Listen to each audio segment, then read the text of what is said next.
Harriet Hardy Taylor Mill nace el 10 de octubre de 1807 en el número 7 de Briford Now, Wandsworth, en Londres.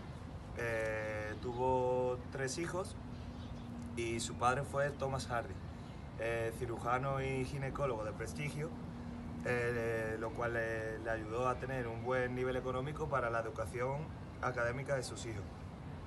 Pertenecieron a la Iglesia Unitaria y entró en contacto con unitaristas radicales, lo que también le hizo llegar a conocer otros escritores de la época. Rechazó las rigideces sociales y las rancias costumbres de la época, ya que en esa época la mujer se tenía como inferior intelectualmente y carecía de algunos derechos o actividades como era acudir a la universidad. Por este motivo y también por que no se encuentran rastros de sus estudios, podemos deducir que fue autodidacta. Cabe destacar también la colaboración que tuvo en Motley Repository, donde nos podemos encontrar 3 poemas de ella escritos. Otras escritoras fueron Mary Wollstonecraft y Harriet Martineau. Tras la separación de 6 meses y la muerte de su anterior marido, John Mill y Harriet Taylor se casaron en 1851 tras una buena amistad en la que encontraron un gran efecto y confidencialidad que antes no habían encontrado. Muere el 3 de noviembre de 1856 en Avignon, camino a Montpellier, Francia. El clima político y social impedía a las mujeres acceder a la educación secundaria y a las universidades. Bastaba con que aprendieran a leer y a escribir y algunas cuestiones propias de su sexo, como bordar o tocar algún instrumento musical. Incluso se les negaba la anestesia en el parto porque la Biblia estipulaba que las mujeres debían parir con dolor y sufrimiento. Desde el panorama del que partía la mujer era difícil romper el círculo social dominante que les mantenía alejadas de la esfera política y social. Y sin embargo, en el siglo XIX, cuando todo empieza a cambiar y cuando se inició una ola de demandas para comenzar el acceso a una mejor educación, al trabajo y el derecho a votar. Mill, que fue el primero en solicitar en el Parlamento británico el voto para la mujer en el año 1876, época en la que fue parlamentario. Decía Harriet Taylor en el ensayo que no es necesario ni justo imponer a las mujeres la obligación de ser madres o nada. En 1832, Harriet Taylor escribió un ensayo que reflexionaba acerca del conformismo como raíz de intolerancia. Este mencionaba la lucha entre las mentes débiles contra las mentes fuertes. Posteriormente describe su libro La liberación de las mujeres, en el que recalca la oposición a la idea de presuponer la conveniencia de prácticas sociales de las mujeres simplemente por el hecho de ser la rutina. El autor rechaza todos los prejuicios aceptados de la mujer condenada a la vida doméstica. Así pues, critica a la manipulación de una parte humana sobre otra, refiriéndose en este caso al hombre sobre la mujer. Taylor postula a favor del desarrollo total de la libertad. No obstante, se muestra contrario a las costumbres aristócratas. En cuanto a la temática del matrimonio y el divorcio, este muestra el deseo de liberar de las cadenas a la sociedad de las mujeres, debido a su dependencia económica al hombre. Seguidamente muestra interés acerca de las propuestas taylorianas con Mill. Recalca la idea de que una sociedad avanzada es aquella que no concuerda con las leyes del matrimonio. La solución a esto la postula como el divorcio. Su compañero Mill presenta preocupación para los pobres. Se trata de un hombre que goza de reconocimiento intelectual, así pues apuesta por la incorporación laboral de las mujeres. Finalmente, Mill y Taylor llevan a cabo una declaración mostrando compromiso con la igualdad. Respecto a las cuestiones económicas de Harriet Hardy Taylor Mill, decía que había una dependencia de las mujeres en la economía familiar. Renegaba de esa organización familiar de su época, decía que a un hombre le gustaba tener voluntad propia, pero no le gustaba que su compañera doméstica tuviera una voluntad distinta a él. Quería formar a las mujeres en el desarrollo intelectual profundo, de manera que tanto los hombres como las mujeres salían beneficiados. Y así las mujeres podían acceder a un empleo, rompiendo su dependencia económica. Además, estaba a favor del divorcio y quería romper con el conformismo social que reprimía el desarrollo intelectual de una parte de la población. Hola, soy Francisco Javier Zapata y junto a Gloria, Ana, Eva y María os vamos a hacer la lectura de Vida, Entorno Social e Intelectual de Harry Hardy Taylor Mill. Harriet Hardy nació el 10 de octubre de 1807 en una casa familiar que se encontraba ubicada en el número 18 Bridford Row, una calle del sur de Londres, en Walworth. Su madre se llamaba Harry Hart y su padre Thomas Hardy. Fue cirujano y ginecólogo de profesión, actividad laboral que le permitió obtener unos ingresos suficientes para financiar la educación de sus numerosos hijos: Thomas, Alfred, William, Harriet, Caroline, Edwards y Arthur. Según cuenta Hayek, Thomas Hardy era un hombre autoritario y de mal carácter, aspectos de su personalidad que pudieron favorecer el temprano matrimonio de Harriet Hardy, así como la posterior relación no muy cordial que mantuvo con sus padres. Se casó a los 18 años con su primer marido, John Taylor. El 14 de marzo de 1826, 11 años mayor que ella, del que tuvo 3 hijos, Herbert, Algernon y Ellen. Sobre su educación no aparecen comentarios en ninguna de las fuentes utilizadas, de lo que parece razonable deducir que fue autodidacta. De estos primeros años de la vida de Harry Taylor se conservan algunos breves escritos y unos pocos de poemas, pero ninguno puede ser fechado con seguridad, aunque sí es conocida su colaboración esporádica en el Monthly Repository, en el que se publicaron 3 de estos poemas titulados Writing and Daybreak, To the Summer, Wine and Nature, que pueden leerse en el primer apéndice del libro de Hayek, 1951, páginas 271 a la 274. Harriet Taylor conoció a John Stuart Mill presuntamente en 1830, en una cena en casa de William Fox. Es conocida la fascinación mutua que sintieron al conocerse y el profundo afecto que les unió el resto de sus vidas. El círculo de amistades con las que Harry Taylor mantenía una estrecha relación en esa época estaba formado por William Johnson Fox y las hermanas Eliza y Sarah Flowers. Fox era un buen orador, pastor principal de la iglesia unitarista y editor del Monthly Repository. Además llegó a ser miembro del Parlamento por el distrito de Oldham. Fox se dio a conocer públicamente por la defensa cerrada que hizo desde la Liga contra las Leyes de Granos en favor de la libertad de comercio en oposición a las leyes de granos. Sarah Flowers se casó en 1834 con William Bridge Adams, un activo político radical que colaboraba con frecuencia en las páginas del Monthly Repository, que se incorporó al círculo de amistades que frecuentaban Harry Taylor y John Stuart Mill. Alrededor de este grupo de personas cercanas a Harry Taylor también alternaban en las reuniones sociales otros escritores, asimismo colaboradores con el periódico unitarista. Entre ellos estaban Harriet Martineau, amiga de William Fox y de su hermano Charles Fox, editor de sus novelas, y las hermanas Gillis, Margaret y Mary. Margaret era pintora de miniaturas y Mary era novelista y una gran defensora de los derechos de las mujeres. En palabras de John Stuart Mill, el utilitarismo de Bentham cuestionaba cómo en asuntos de moral y de derecho era frecuente encontrar las expresiones como la ley natural, la recta razón, el sentido moral, la rectitud natural, etc., que no hacían más que ocultar dogmatismo sin ninguna razón justificativa de los hechos o sentimientos expresados a continuación.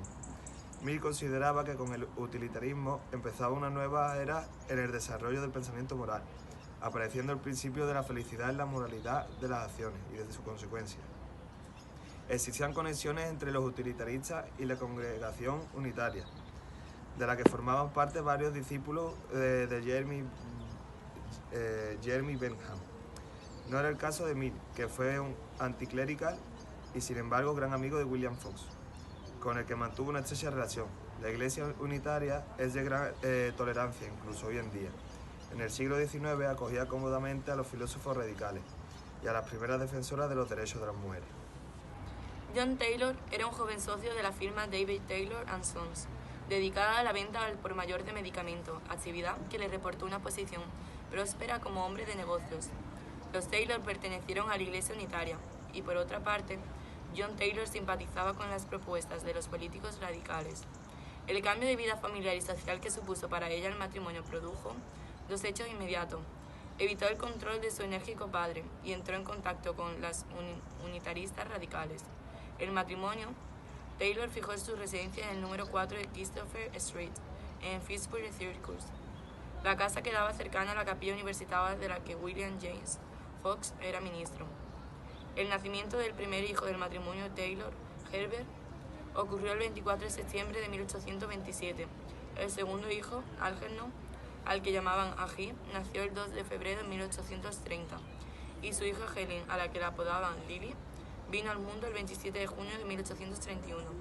No hay mucha información sobre la vida de Henry Taylor, y si se exceptúa la que aportó John Taylor Mill en su autobiografía, pero se conoce alguna descripción del perfil de su personalidad, realizada por una hija de William Fox en 1831, fecha en la que Harry Taylor contaba 24 años. La niña le refiere como poseedora como una belleza y de una gracia exquisita, de grandes ojos negros y con una dulce voz. Era una mujer a la que sus hijos adoraban. Estas observaciones las amplió Hayet, indicando que a la delicadeza de su figura se unían unas fuertes convicciones y emociones que la empujaron a rechazar las rigideces sociales y rancias. El reconocimiento que Fox tenía entre los filósofos radicales le había valido la invitación para ser uno de los colaboradores del primer número de la revista Westminster Review, fundada por Jeremy Bentham y sus seguidores en 1824 y editada por primera vez en 1826. La revista resultó ser un eficaz medio de expresión de las ideas políticas de John Smith y de sus compañeros filósofos radicales. Eliza y Sarah Flower eran dos mujeres jóvenes, interesantes y atractivas. Eliza era una compositora de cierta distinción y Sarah escribía poesía. Habían perdido a su madre cuando eran niñas y en el año 1829, en el que murió su padre, William Fox, había sido designado el administrador de sus bienes. En 1830, Eliza contaba con 27 años y Sarah con 25. En 1830, William Fox era un hombre de 44 años con un infeliz matrimonio que acabó en ruptura, separándose de su mujer en 1835. Suceso que ocurría mientras se asentaba su profunda amistad con Eliza Flower, que además de ayudarle en sus tareas literarias, tras la separación matrimonial de su mentor, se trasladó a su casa para encargarse de la administración del hogar. Ni qué decir que supuso un gran escándalo para la sociedad londinense del siglo XIX, observar una actitud tan poco convencional. Probablemente este acontecimiento estrechó la amistad entre Eliza Flower y Herbert Taylor. Dada la posición en la que estaba colocado Taylor, mujer casada y sin embargo devota, amigo de John Stuart Mill, con el que se veía con frecuencia. Existen cartas entre Eliza y Henry Taylor que demuestran la intimidad que tuvieron las dos amigas. La sintonía que compartían unitarios y utilitaristas estaba en la propuesta benjamita, de desear disfrutar del placer frente al dolor, y en esa búsqueda de la felicidad se encontraba el deseo de los unitarios de moverse en una sociedad menos convencional, frente a metodologías tradicionales marcadas por estrechas rutas de razonamiento, concurrentes con una rígida estructura social. Se encontraban utilitaristas y unitarios. Mill había recibido una férrea educación dirigida por su padre, James Mill. El joven Mill se consideraba a sí mismo una personalidad árida y una ruda máquina lógica, como él mismo se definió en su autobiografía. Sin embargo, se sintió carente de desarrollo emocional y con dificultades para entablar vida social, lo que le impedía alcanzar relaciones de intimidad con los demás. Cuando contaba con algo más de 20 años, el círculo social con el que Mill se relacionaba era un grupo de pensadores radicales, entre los que se encontraba George y Henry Grote, John Redwood, Charles Baller, Joseph Hume, William Molesworth, Sidney Smith, Charles y Sarah Austin, Francis Place y Houston Tuck, su amigo más íntimo. John Smith comenzó a trabajar en el año 1823 en la East India Company, bajo la inmediata supervisión de su padre. Con los años llegó a ser el director principal de la correspondencia con la India en el Departamento de los Estados Indígenas, puesto que consiguió alcanzar 2 años antes de su jubilación en 1858. En el año 1823, John Smith pasó una profunda depresión, probablemente porque necesitaba desarrollarse emocional y personalmente, rompiendo la dependencia que se había forjado con respecto a la autoridad paterna durante su juventud. Su estado nervioso de decaimiento, como denominaba su depresión la autobiografía, fue superado volcándose en la lectura, en especial en los libros de poesía.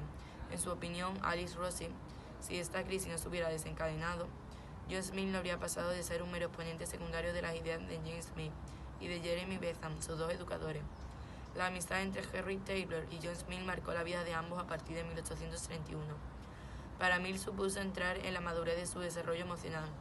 El día que se conocieron Mill y Taylor, en casa William Fox, había otros invitados presentes, entre los que se combinaban dos filósofos radicales, John Ribot y George Graham, y la escritora Henry Martineau. El apego entre ellos se afianzó tan rápidamente que pasó a resultar algo perturbador, tanto para las familias de ambos como para su círculo de amistades. En otoño de ese mismo año se desplazaron a su residencia londinense en Blackheath Park, en las afueras de la ciudad, desde donde Mill viajaba en tren hacia su trabajo. A veces Algernon y Helen pasaban una temporada con ellos. Parte de la rutina de su vida ha quedado reflejada en la correspondencia de sus hijos. Por ejemplo, en una carta de Algernon se relata una escena familiar en la que Mill tocaba ocasionalmente el piano, únicamente cuando se lo pedía a su madre. La música que ejecutaba era de su propia creación según la inspiración del momento, y el hijo la califica en la carta de singular y asombrosamente característica. Cuando terminaba la pieza, Harry le preguntaba cuál había sido la idea inspiradora de la improvisación, porque el hecho de tocar era para aflorar nuevas ideas. Se lamentaba Mill en la autobiografía como aquella maravillosa época solo le duró 7 años y medio de su vida. Le parecía imposible describir vagamente lo que supuso para él la muerte de Harry Taylor. Supuso que ocurrió el 3 de noviembre de 1858, en Avignon, camino de Montpellier, como resultado repentino de un ataque de congestión pulmonar. Incapaz de alejarse mucho de ella, Mill compró una casa cercana al cementerio donde estaba enterrada, en la que pasaban largas temporadas del año, él y la hija de Harry, Helen Taylor. La descripción que hace Mill de ella en el capítulo 6 de la autobiografía que titula El comienzo de la más valiosa amistad de mi vida, demuestra el enorme cariño y la profunda admiración que sentía hacia la personalidad y las cualidades intelectuales y emocionales de ella. En 1883, la situación personal de Harry Taylor se complicó hasta el punto de provocar una separación matrimonial de 6 meses, con objeto de meditar sobre la continuidad de su casamiento, propuesta que había hecho John Taylor con la esperanza de hacerla recapacitar y replantearse la relación con Mill. Sin embargo, John Mill y Harry Taylor ese año estuvieron juntos en París varias semanas en otoño, como se demuestra en las cartas que escribieron conjuntamente a William Fox y Eliza Flowers. Las cosas siguieron como estaban, y la amistad entre ellos no dejó de progresar. Harry siguió viviendo con su marido, mientras que John Mill residió en la casa familiar con sus padres y hermanos. Su padre, James Mill, falleció en 1836. Mientras tanto, John Mill la visitaba tanto en su casa de Londres, donde residían John Taylor, como en la casa de campo que tenía el matrimonio Taylor, en la que Harry pasaba temporadas con su hija Helen.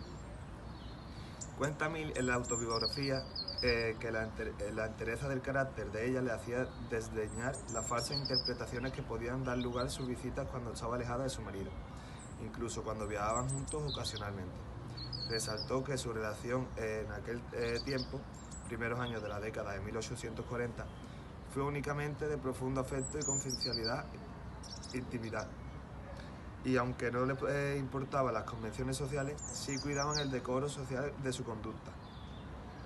John Taylor murió penosamente de cáncer en 1849, primorosamente atendido por su mujer. En 1851 se casaron Taylor y Mill en el mes de abril, en la oficina de registros de Londres. Lamentablemente, la salud de la nueva pareja era endeble. Tanto Harry como John padecieron accesos tuberculosos durante largos años, antes y después del matrimonio. Punto 2. La regla del juego social para la mujer en el siglo XIX. Las conductas y tradiciones que impregnaban a la sociedad británica del siglo XIX, referentes a las pautas de comportamiento mujeril, era de un proceder cavernario, tanto dentro de la familia como fuera de ella. El clima político y social impedía a las mujeres acceder a la educación secundaria y a las universidades. Bastaba con que aprendieran a leer y escribir y algunas cuestiones propias de su sexo, como bordar o tocar algún instrumento musical. El acomodo de su supervivencia económica en la clase media alta era el matrimonio o el convento. Solo las mujeres solteras accedían a algunos empleos como señoritas de compañía o maestras. Carecían de derechos legales sobre sus hijos y sobre sus propiedades, sin ninguna capacidad para gestionar su herencia, incluso en el caso de las viudas, que veían cómo sus bienes recaían sobre los hijos varones y en su defecto, sobre tutores administradores de la familia. Incluso se les negaba la anestesia en el parto porque la Biblia estipulaba que las mujeres debían parir con dolor y sufrimiento. En la mayoría de los casos, los matrimonios se concertaban en función de los intereses económicos familiares. Mientras tanto, Gran Bretaña se encontraba en la vanguardia mundial y en pleno desarrollo industrial. Los grandes economistas que habían aflorado y la aparición de una nueva ciencia estaba en plena ebullición y en un proceso constituyente de las bases de una nueva disciplina científica, la economía política. Entre los más representativos teóricos destacaban Adam Smith, David Ricardo y Thomas Malthus. Los nuevos economistas habían asentado la teoría del sistema productivo en tres robustos pilares: la propiedad privada, la libertad de elección de los individuos y el modelo dinámico de crecimiento económico emanado de la continua reinversión de los beneficios empresariales, siempre estimulados a seguir creciendo. En este ciclo de avances mundiales, en especial para la clase masculina dominante, las mujeres se mantenían al margen del progreso económico y social.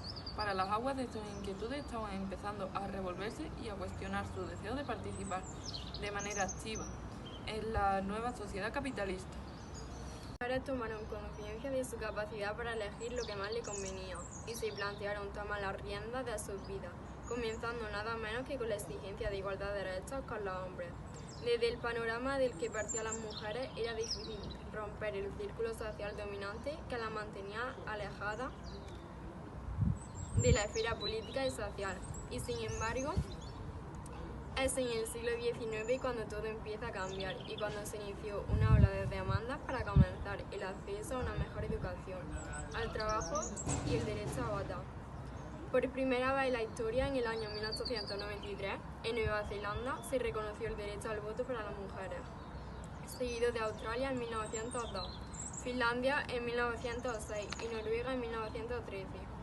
En Gran Bretaña ocurrió en 1918 y en Estados Unidos en 1920, aunque el reconocimiento del voto femenino sucedió entrado el siglo XX, excepto en el caso de Nueva Zelanda. Es a lo largo del siglo anterior cuando se produjeron las discusiones políticas, luchas callejeras y convulsiones sociales que desembocaron en el sufragio universal. El feminismo temprano de Harriet Hardy Taylor Mill. Las ideas de Harriet Taylor no pueden documentarse plenamente sino a través de la autobiografía de John Stuart Mill, en la correspondencia que mantuvo a lo largo de su vida y que se conoce gracias a Isaac, y a tres ensayos de Taylor que son los que sirven de referencia a este trabajo. Los dos primeros están escritos entre 1831 y 1832, uno sobre el matrimonio y el divorcio que escribió para intercambiar ideas con Mill, que redactó simultáneamente otro ensayo sobre la misma cuestión. En el segundo escrito se refirió a la importancia de romper con el conformismo social. En este segundo ensayo se afirmaba la creencia de que no pasarían muchos años para que las mentes diáfanas se multiplicaran en número, abriendo el camino hacia una sociedad moralmente perfeccionada. Los dos ensayos fueron editados por Isaac en 1951. El primero está incluido en el capítulo denominado Matrimonio y Divorcio, y el segundo se encuentra en el apéndice segundo, titulado Un ensayo temprano. El primero está traducido al castellano y se puede leer en las publicaciones diferentes españolas. En el año 2000 fue incluido en el libro Ensayos sobre la igualdad de los sexos de la editorial Antonio Machado Libros, que además contiene el interesante estudio sobre la relación intelectual entre Harriet Taylor y John Stuart Mill de Alice Rossi, prologado por Victoria Kahn y con un apéndice de Emilia Pardo Bazán. La segunda traducción es del año 2001, recogida en Ensayos sobre la igualdad sexual, editada en Cátedra y con un estudio introductorio de Nao Campillo. El tercer ensayo que aquí se analizaba es el más extenso y el más conocido de Taylor, titulado La liberación de las mujeres, publicado originalmente en 1851 en la Westminster Review y que se va a comentar más adelante. Este ensayo fue recuperado por Alice Rossi en 1970 y también se encuentra traducido en las dos publicaciones citadas anteriormente y asimismo está recogido íntegramente en el libro de Mujeres Economistas 1816-1898, editado por Delta en el año 2005, traducido por María Olaechea y con una traducción de Elena Gallego a Baroa. Los principios utilitarios impregnaban el pensamiento de Taylor, especialmente en los argumentos que desplegaba sobre los derechos de igualdad, libertad y autodeterminación de las mujeres, deseos embebidos en alcanzar una vida más plena y satisfecha, dirigidos a conseguir cotas de mayor felicidad personal. Para abundar sobre esta cuestión planteada, asumía que las mujeres, como seres humanos que son, podían valorar sus propios sentimientos, a lo que añadía que, como cualquier otro individuo, merecían decidir sobre su felicidad. Insistió Taylor en que ningún ser humano debía disponer sobre otro. Así lo indicaba en el último párrafo del ensayo sobre el matrimonio y el divorcio, cuando especificó las necesidades de la mujer en cultivar y desarrollar sus percepciones vitales. No hemos nacido con los 5 sentidos meramente como fundamento para otros que podamos criar con ellos. Pujol, 1995-85. Una crítica razonable que se le hace a Harry Taylor desde la posteridad discute la relevancia de sus aportaciones dada la escasez de la obra escrita que tiene y la necesidad de recurrir a la palabra de John Smith para medir con generosidad la talla intelectual de Taylor. En este trabajo se recibe con naturalidad el mensaje de Mill y por tanto se acepta la colaboración intelectual de los esposos en la obra que se indica en la autobiografía, el ensayo sobre la realidad y el capítulo 7 del libro 4 de los principios de economía política.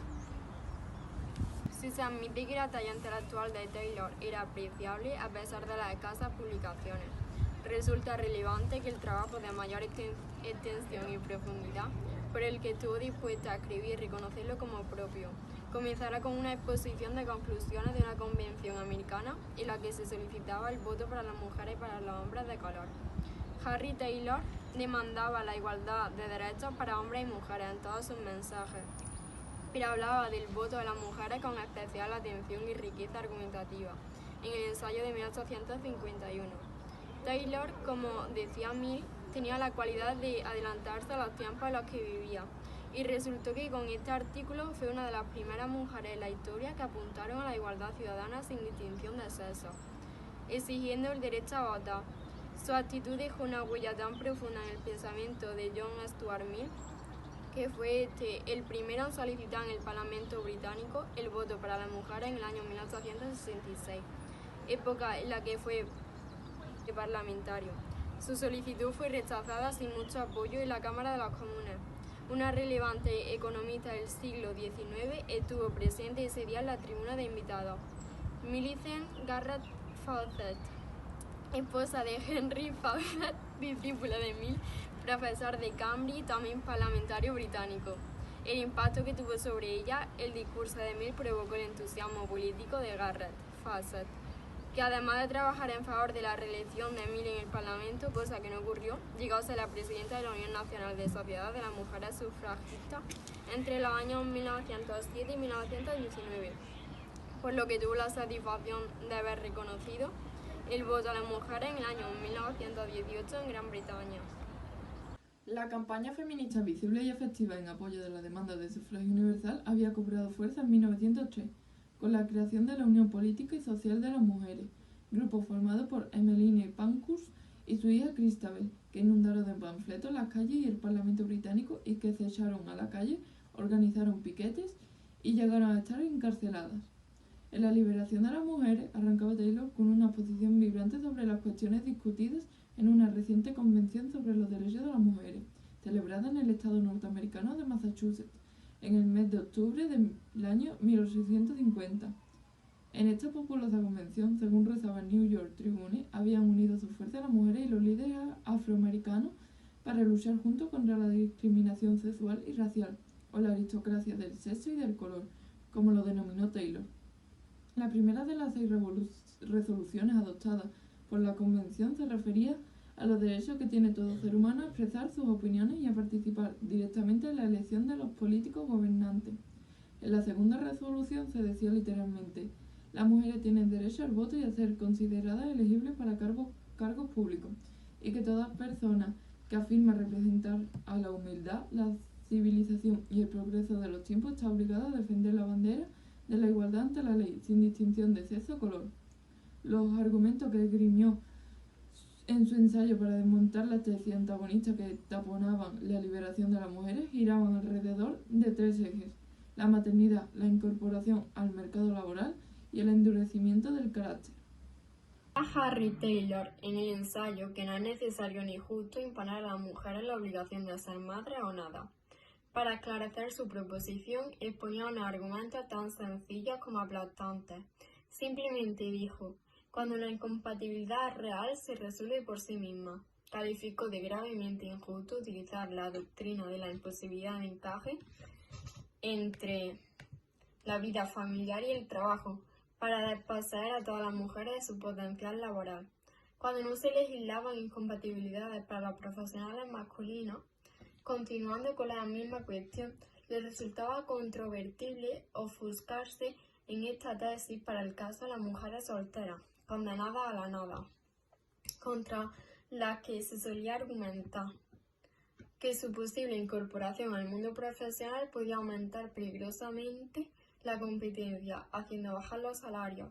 En una maneja de frases elocuentes, introdujo la importancia de ampliar la educación que recibían las mujeres con el fin contrario al que sus detractores proponían. El objetivo debería ser capacitarla mejor, abriéndole las puertas de la educación para romper su dependencia económica del matrimonio, y que la maternidad no fuera el único camino de su supervivencia. El tiempo le ha dado la razón, como se ha comprobado en la evolución social y económica del mundo occidental. Sobre el curioso argumento de la peligrosidad que corría a las mujeres de endurecer su carácter si salían del corralito familiar, ella misma situó dicha proposición en una época anterior y anticuada para la sociedad británica del siglo XIX. A pesar de ello, y considerando que todavía subsistían creyentes la necesidad de preservar a las mujeres de la insensibilidad y el egoísmo que corrompe a los hombres en el mundo de la política y de los negocios, señaló algunas reflexiones. De nuevo, recurrió a explicaciones sencillas e inequívocas. En las presentes condiciones de vida, no sabemos dónde se hallan esas influencias negativas a las que están sometidos los hombres y exentas las mujeres. Y cuando esa presión es excesiva, quiebra el espíritu y entumece y agria los sentimientos, tanto de las mujeres como de los hombres, puesto que ellas no sufren menos que ellos a causa de esos males. Lo extraordinario de esta cuestión es que resultaba conveniente preservar a las mujeres de la mala influencia del mundo, con el fin de contrapesar las maldades masculinas, y así impedir empeorar a los hombres en una degeneración social inhumana. Las mujeres, en su inactividad profesional, resultaban ser una reserva espiritual para el reposo del guerrero. 4. Contra el conformismo. Un ensayo temprano fue escrito por Taylor en 1832, en una reflexión sobre la férrea moral convencional impregnada de conformismo, al que calificaba como la raíz de toda intolerancia. La opinión social dominante de su época la consideró un poder fantasmal, donde la mayoría de las mentes débiles se oponían a una poca mente fuerte, con el objetivo de conseguir aplastar cualquier manifestación de independencia al margen de la moral dominante. El remedio lo encontraba en permanecer incólumes y suficientemente fuertes en solitario, y así conocer el placer de la autosuficiencia. Si se concebía y permitía que la gente tuviera alguna sospecha de que los líderes sociales podían ser cuestionables, en el sentido de retrógrados, el siguiente escalón que el grupo de seguidores podría alcanzar sería abandonarle y abrir su mente hacia otras posibilidades más enriquecedoras, de manera que cada uno de ellos se dejara guiar por su propia luz. Retomaba esta idea en la liberación de la mujer y comentaba la inconsistencia de presuponer la convivencia de instituciones y de prácticas sociales por la simple rutina de ser habituales, cuando de hecho su existencia podía atribuirse a otras causas, como históricamente había ocurrido con la sumisión atávica derivada de la fuerza física. No era aceptable un prejuicio ratificado en sí mismo con frases que apelaban a sentimientos preexistentes, y así ocurría en el caso del sometimiento de las mujeres, a las que se les emplazaba en el entorno familiar, condenadas a la vida privada y doméstica. No era admisible que una parte de la especie humana pudiera decidir sobre la otra, sino que la esfera propia de todos debía desarrollarse con una total libertad de elección. En el pensamiento de Taylor era insistente el desespero que le producía enfrentarse con argumentos centrales cuyo mérito consistía en permanecer recurrentes en el tiempo. Lo que ha sido así debe continuar. Rechazaba la costumbre de una aristocracia dominante que dirigía la sociedad de su tiempo y de la que quería separarse. No existían verdades absolutas, y por eso las mentes honestas incluían la tolerancia hacia las nuevas ideas y las nuevas costumbres como base del conocimiento. Hablemos del punto 5, el matrimonio y el divorcio. La concatenación de las ideas de Taylor tenía un nexo común, en el que se traslucía el continuo deseo de liberar a las mujeres de las cadenas más opresoras de la sociedad que le tocó vivir. Y el corazón de la cuestión se explicaba por la dependencia económica de las mujeres, característica primordial de las relaciones matrimoniales que determinaban la supervivencia femenina. En este marco, el matrimonio y el divorcio reclamaron su atención, analizados con el mismo prisma que los demás asuntos observados anteriormente, que no era otro que aflorar los derechos de las mujeres y su capacidad para tomar decisiones sobre sus vidas, en libertad y en igualdad con los valores. Para entrar en esta parte de las propuestas taylorianas, se entresacan sus observaciones del ensayo que escribió en 1831, junto con el que compuso simultáneamente Mill. En esta ocasión, también recurrimos a John Stuart Mill, porque ha dejado información más pormenorizada que ella y muestra el contrapunto de una realidad social conformada en la moral dominante. Al comenzar Mill con la redacción de las palabras que ella le ha pedido para que emergieran sus opiniones sobre esta cuestión, consideró el asunto de alcance para sus vidas, porque de todos los temas vinculados con las instituciones humanas, era el que tenía más relación con la felicidad de ella. Además, Mill indicaba que su exposición se había realizado sin la sugerencia de Taylor, pero que lo había solicitado poner por escrito para mí lo que ha pensado y sentido sobre el mismo tema.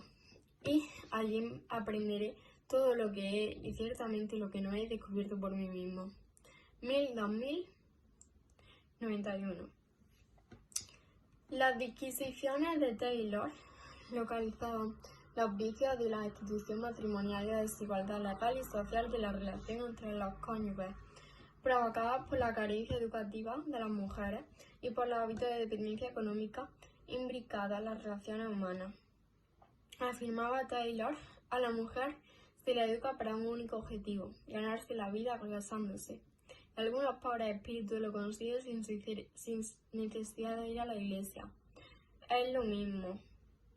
No parecen ser ni una pizca peores que sus respetadas hermanas.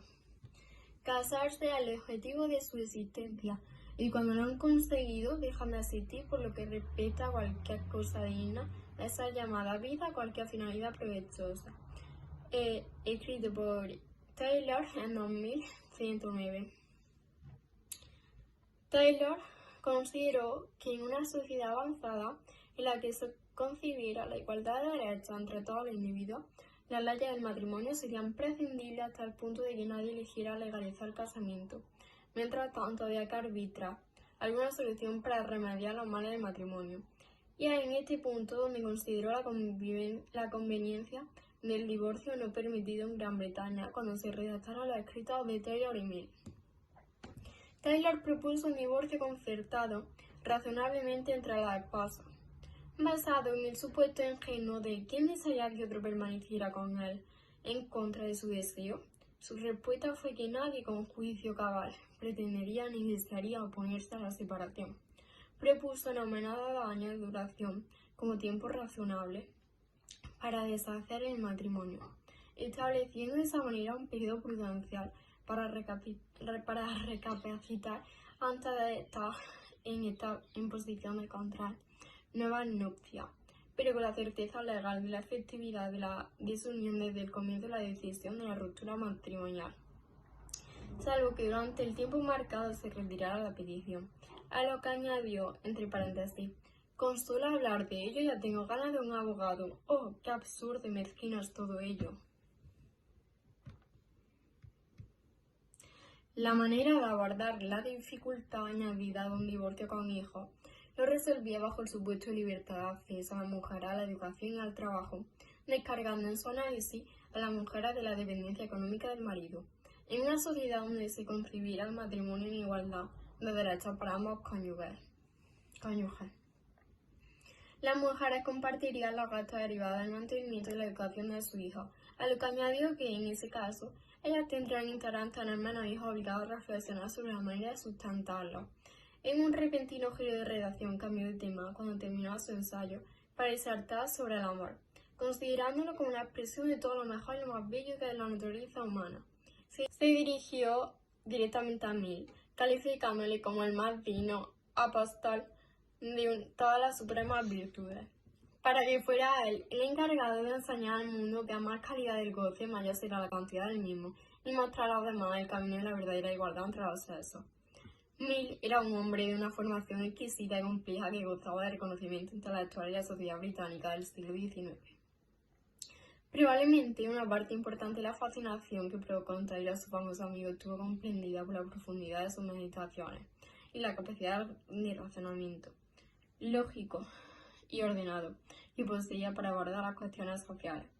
En la esperanza de Taylor estaría interesada en las materias referentes a los derechos de las mujeres, con el objetivo de canalizar conjuntamente sus pensamientos y conversaciones para darles un mayor eco social.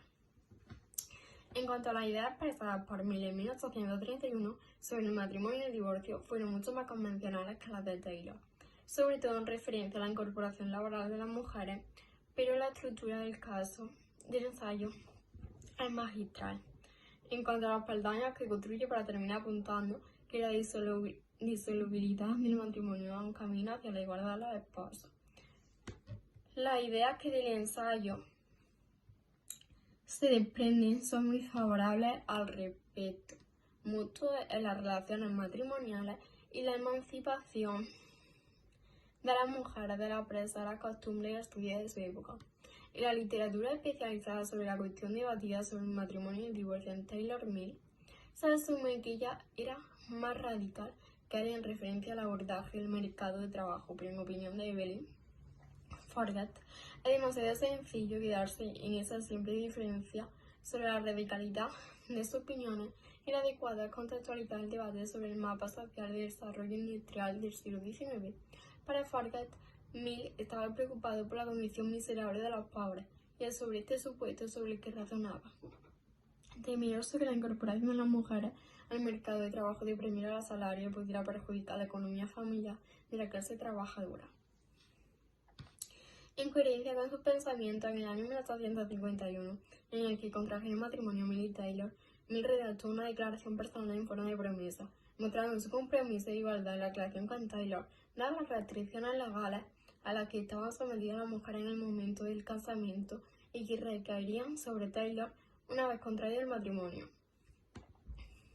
En su declaración expresaba por escrito su protesta formal contra la actual ley del matrimonio y su promesa solemne de no hacer uso de los poderes que la misma le confiere. Sobre las opiniones de Taylor que recayeron directamente en asuntos económicos, hay dos grandes apartados. El primero hace referencia a las mujeres y su dependencia de la economía familiar. En este caso se retoman algunas opiniones extraídas del ensayo La liberación de las mujeres, en concreto las que tienen relación con la educación, por el efecto que provoca sobre la formación de la mano de obra y la incorporación de las mujeres al trabajo. Ambos aspectos en su discurso derivaron hacia varios comentarios sobre la competencia salarial. En el segundo apartado se presentan las opiniones de Taylor de carácter más general, sin distinción de sexos, y se refiere a la teoría de la distribución del producto y a las relaciones de producción entre jefes y subordinados.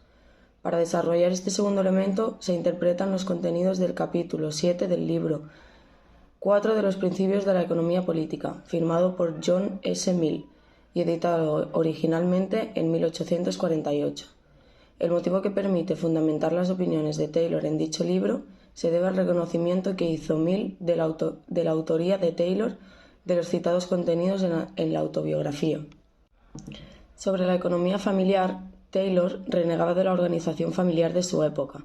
Su rechazo se fundamentaba en la subordinación de la mitad de la especie humana con respecto de la otra mitad, las mujeres dependientes de padres, maridos y hermanos. consideraba que la idea predominante de la virtud había sido definida por la clase dominante y, lamentablemente, la mayor virtud de las mujeres era mediante en una falsa lealtad a los hombres, según un código moral en donde las gracias y las obligaciones convenientes de ellas se medían por la abnegación, la paciencia, la resignación y la sumisión al poder masculino que demostraban en todo relativo a su comportamiento social. Según Taylor, el poder se erigía a sí mismo como el centro del deber moral, según el cual a un hombre le gustaba tener voluntad propia, pero no le gustaba que su compañera doméstica tuviera una voluntad distinta de la de él. A pesar de la legitimidad del poder arbitrario masculino, el progreso había mostrado algunas mejoras en los sentimientos morales de la humanidad, y resultaban algo esperanzadoras las ideas de Taylor cuando observaba algunos avances sociales en la contraprestación de las obligaciones familiares de los cónyuges.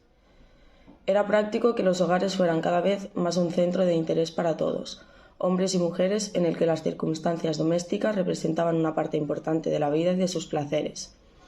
La mayor intensidad y mayor calidad de la vida familiar estaban favoreciendo la cercanía entre los dos sexos. No obstante, la escasa educación de las mujeres y sus limitadas actividades fuera del entorno familiar, en opinión de Taylor, estaban empequeñeciendo la masculinidad, debido a las relaciones desiguales y de un compañerismo que se establecía entre un marido educado y una mujer sin formación intelectual. La tristeza de sus palabras se encontraba en la consideración de que su análisis se refería a la normalidad social, donde la situación de dependencia de la mujer resultaba desmoralizante para la evolución intelectual de los dos cónyuges. La solución que Taylor propuso le hizo entrar en colisión con los reformadores moderados de la educación de las mujeres, cuyo objetivo era diseñar una enseñanza suficiente para mejorar la calidad de la vida de los maridos y de los hijos si contaban con madres y esposas aleccionadas en hacerles la vida más agradable. Para Taylor, la compañía intelectual beneficiosa era la que se establecía entre mentes activas y no entre una activa y otra pasiva. Por tanto, lo adecuado era formar a las mujeres en el desarrollo intelectual profundo, de manera que tanto los hombres como las mujeres saldrían beneficiados.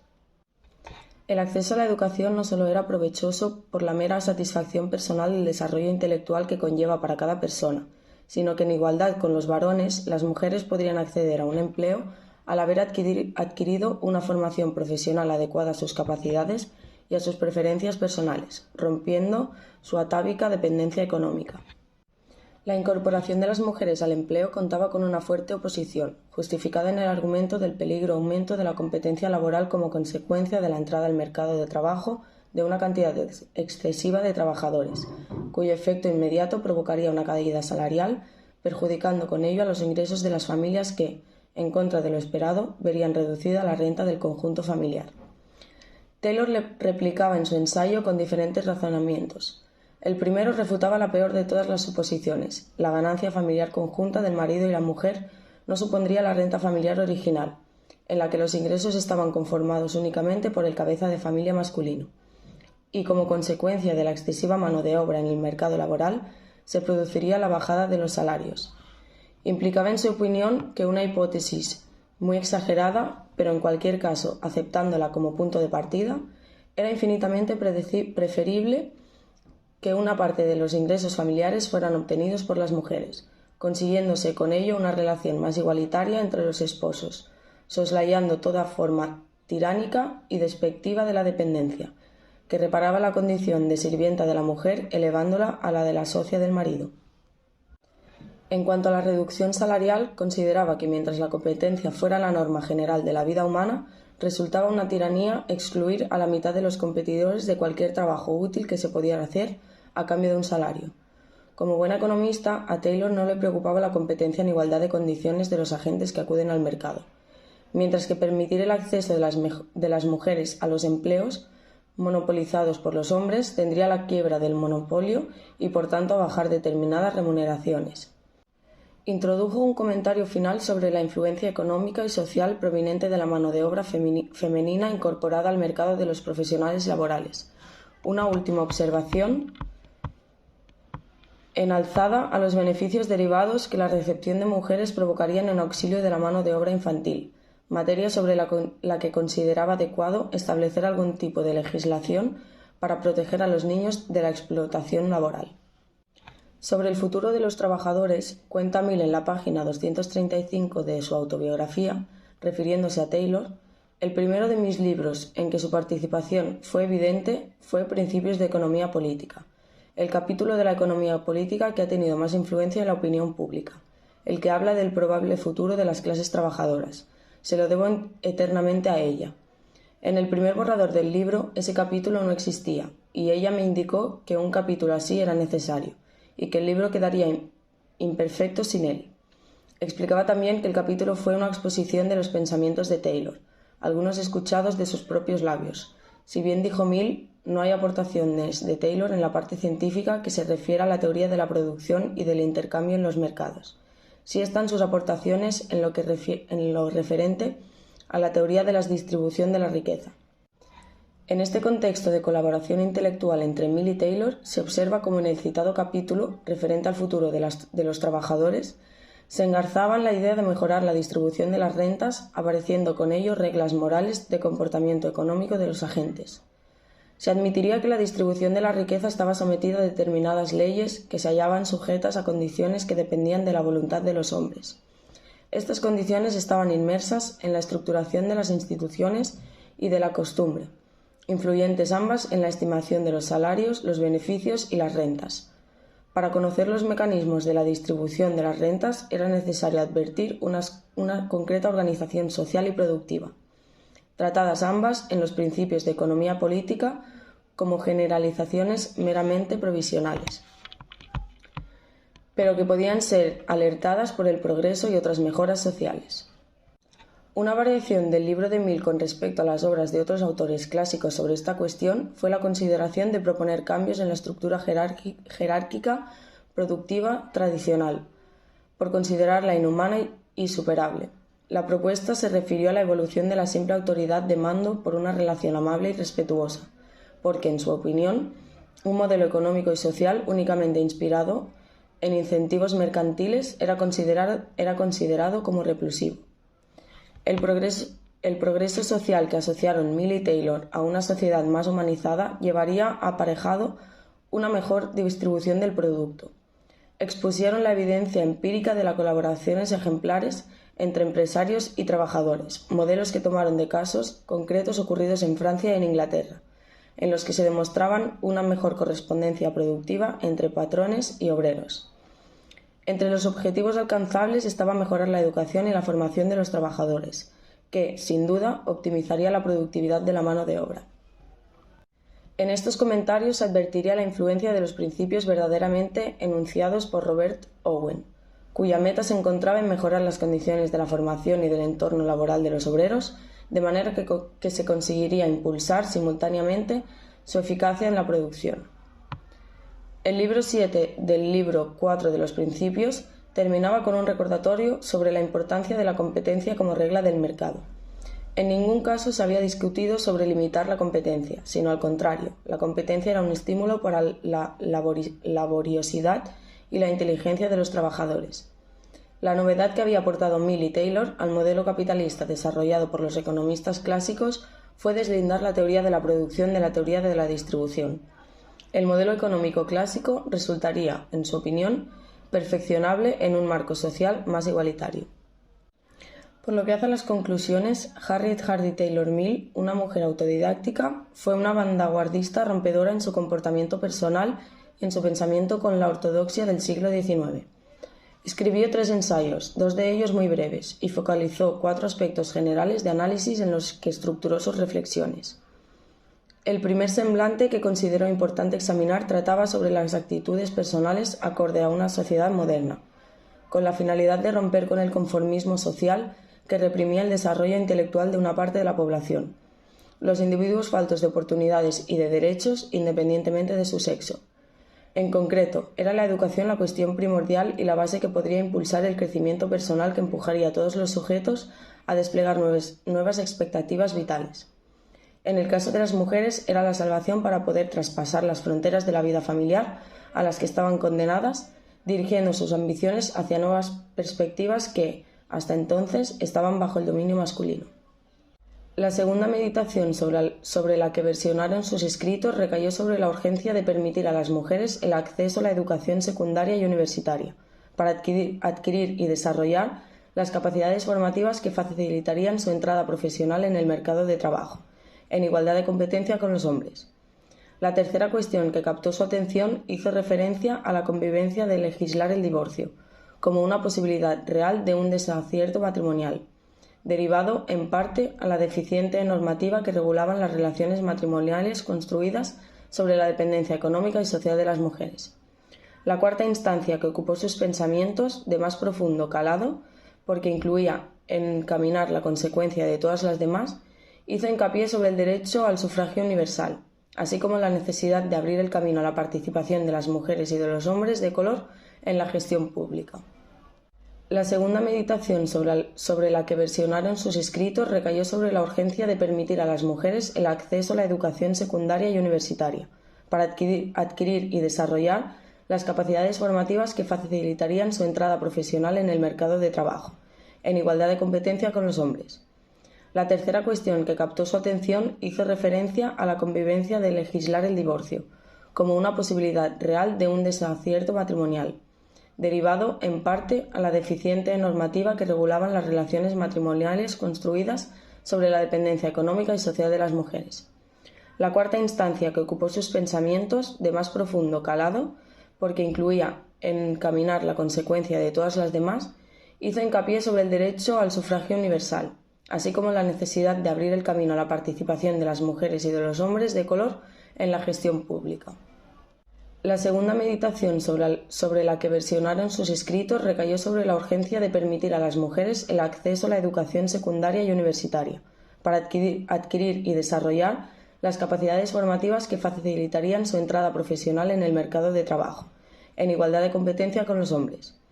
La tercera cuestión que captó su atención hizo referencia a la convivencia de legislar el divorcio, como una posibilidad real de un desacierto matrimonial, derivado en parte a la deficiente normativa que regulaban las relaciones matrimoniales construidas sobre la dependencia económica y social de las mujeres.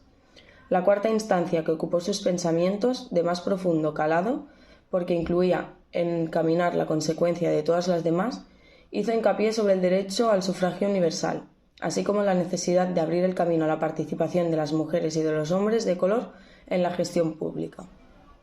La segunda meditación sobre la que versionaron sus escritos recayó sobre la urgencia de permitir a las mujeres el acceso a la educación secundaria y universitaria, para adquirir y desarrollar las capacidades formativas que facilitarían su entrada profesional en el mercado de trabajo, en igualdad de competencia con los hombres. La tercera cuestión que captó su atención hizo referencia a la convivencia de legislar el divorcio, como una posibilidad real de un desacierto matrimonial, derivado en parte a la deficiente normativa que regulaban las relaciones matrimoniales construidas sobre la dependencia económica y social de las mujeres. La cuarta instancia que ocupó sus pensamientos, de más profundo calado, porque incluía encaminar la consecuencia de todas las demás, hizo hincapié sobre el derecho al sufragio universal, así como la necesidad de abrir el camino a la participación de las mujeres y de los hombres de color en la gestión pública. Desde nuestro punto de vista, esta autora, mejor dicho mujer, es un ejemplo a seguir para todas las personas hoy en día, ya que considero que tuvo gran valentía al seguir adelante por sus sueños sin importar la mentalidad de la época, ni la mala visión de la mujer tanto en la economía como en otros ámbitos. Además, la consideramos un modelo a seguir del feminismo, ya que siempre ha defendido los derechos igualitarios para todos, sin importar ni el poder económico ni el sexo. En resumen, esta gran autora la consideramos que no es solo importante estudiarla, sino entenderla desde sus raíces, su paso por la historia, ya que consideramos que ha dejado pinceladas en nuestra historia que nunca se han de olvidar.